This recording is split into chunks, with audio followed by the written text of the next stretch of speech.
I don't have to experience my own version of the fiery furnace. I can know that God has always protected me.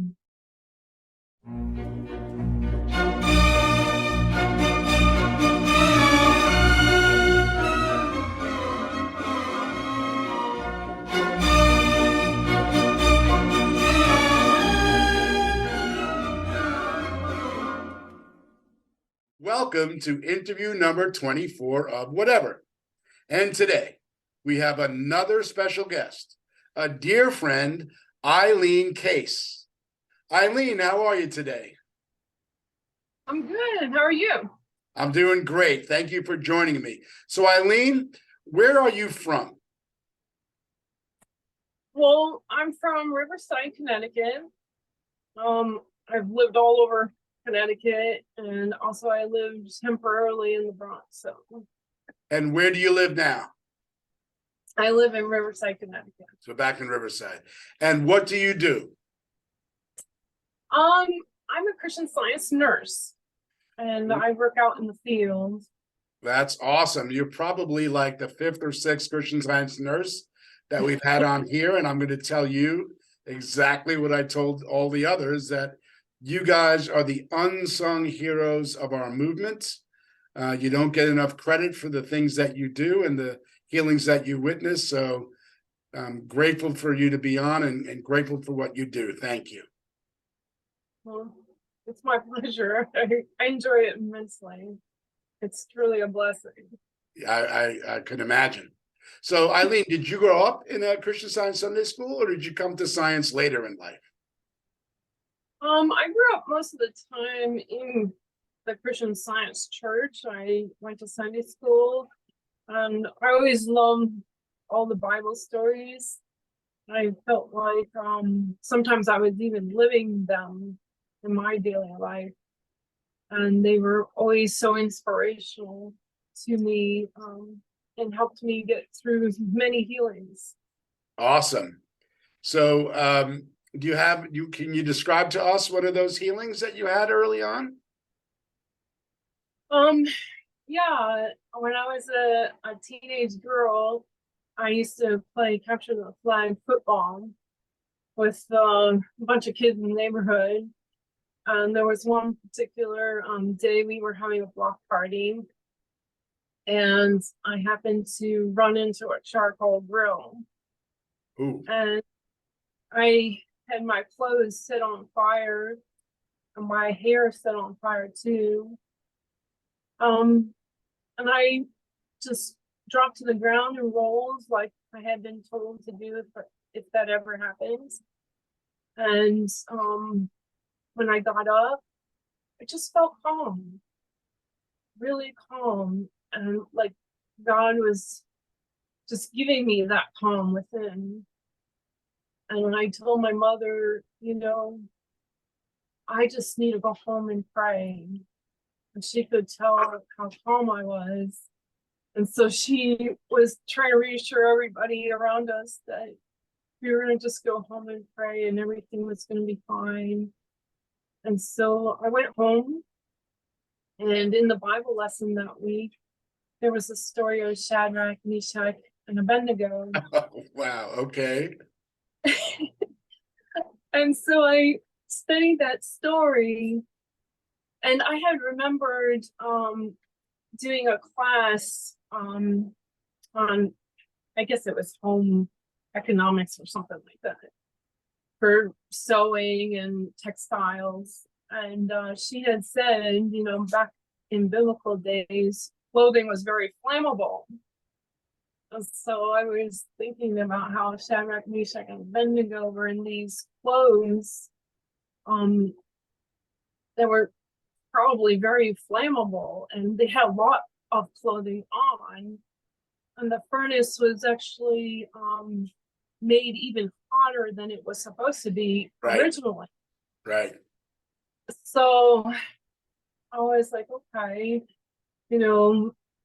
if they could get through that all without even having their clothes singed. But the part about the smoke not being on them. Yes. That's the part I really stayed on. It came to me clearly that error cannot linger. It Right. can't linger in your thought. It can't linger on your being. It can't even be a part of your being. So I just really held on to that. And I kept working with the story. And gradually I did heal. There was a few neighbors that were still concerned, and I just, told my mom when I'm ready, I'll let them come in and see me. And for some reason, I knew it was important for them to see me after what had happened. And so I decided to go to church instead of Sunday school that Sunday. And my mother was perfectly fine with that. She sat with me in the back. And again, I listened to that story and I was like, this is so true for me too. I don't have to experience my own version of the fiery furnace. I can know that God has always protected me every step of the way. And it's so moving still to this day. But yeah, I went home, and one of my neighbors happened to be a doctor, and he came by, and I said to my mom to let him in, and he was just so amazed at the fact that I was already with fear on my head, and I was completely just healing very beautifully. He had never seen anything like it. He was so amazed. That's And awesome. he asked me, what did you do? And I said, I prayed. I prayed with the story of Shadrach, Meshach, and Abednego. And he was just like, oh, that's so amazing. He was just really in awe. And I was glad that I was able to share that with him. And then he went off and told the rest of the neighbors, she's doing well, you don't have to worry. And then I saw everybody a couple of days later, and they were like, wow, you're like feeling really well. So yeah, I went back to my regular activities of, playing capture the flag football. Awesome. God in action. So I know we can probably have a suspicion as to your answer to this next question, but why are you a Christian Scientist, Eileen? Well, I think it's because I have seen so many proofs of God's presence and how he is, always loving and caring for us and comforting us. And is always expanding our understanding of our relationship with him. So I get to see that a lot in what I do as a Christian Science nurse. Oh, sure. Yeah. Okay, so now we come to my favorite part of the interview. What is your whatever? What inspires you and helps you grow as a Christian Scientist? Well, I have to say in the Bible stories, I just love them. I love how alive they are still to this day. They're still so inspirational. We can grow from them and expand just our understanding and live them. I love that. So you spend a lot of time studying the Bible and reading all the different stories and learning from them? Yes, and I love also reading the hymnal. Just love all the hymns, especially hymn 53 is one of my favorites. Hymn 53? Yeah. Everlasting arms of love are beneath, around, above. I just love that. That's awesome. So basically your whatever really is just studying science, right? Yeah. I just love studying and getting to learn more about it. There's so much to know. That's true. Okay, then this is a stupid question, but how have you grown spiritually because of your love of studying science? Well, I went from not knowing anything about God really. Um, when I first started going to church was before I was adopted. I was going to different churches with my grandmother and not really understanding how we even had a relationship with God. Right, To know I see that relationship is so, oh wow. I'm in awe. And also Christian Science is not just for us, it's right. for every.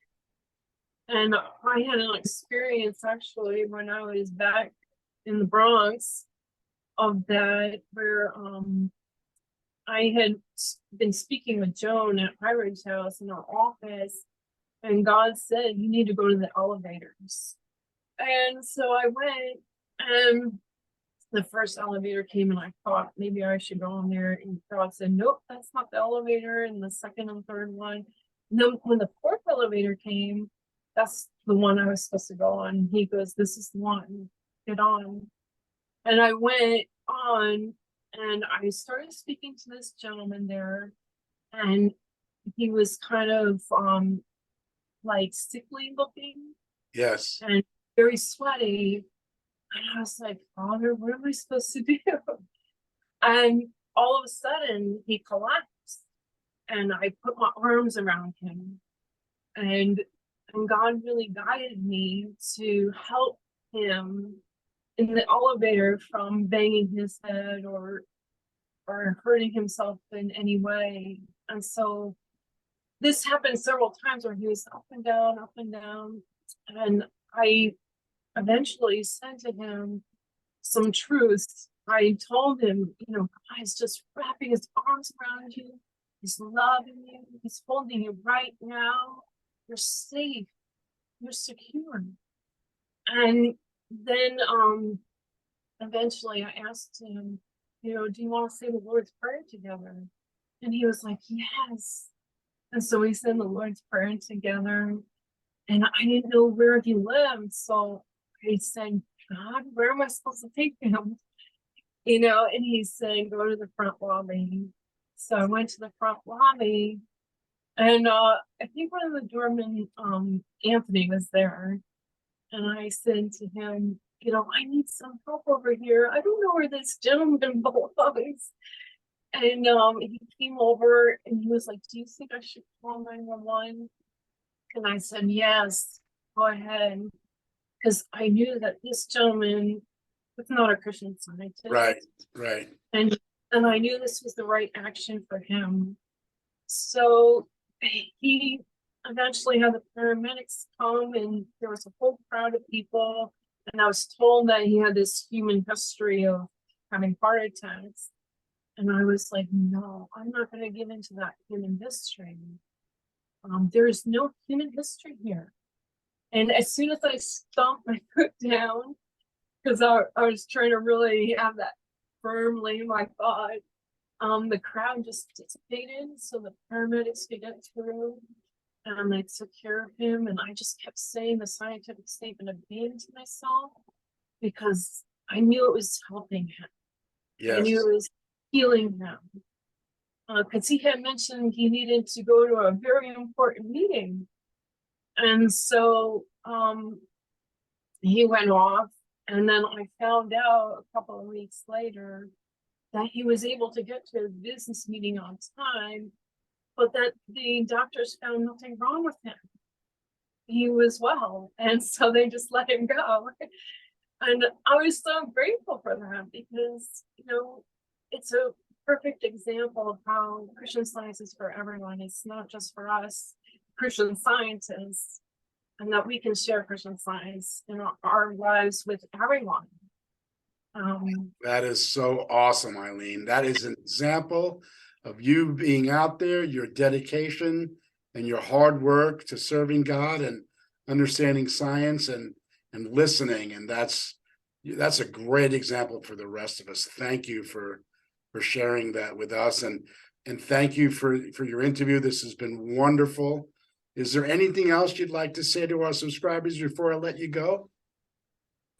Only that I hope that well, everyone just keeps on feeling God's love and understand more of the science and do more study of your own and see where it leads you. Awesome. Thank you, Eileen, and have a great day, okay?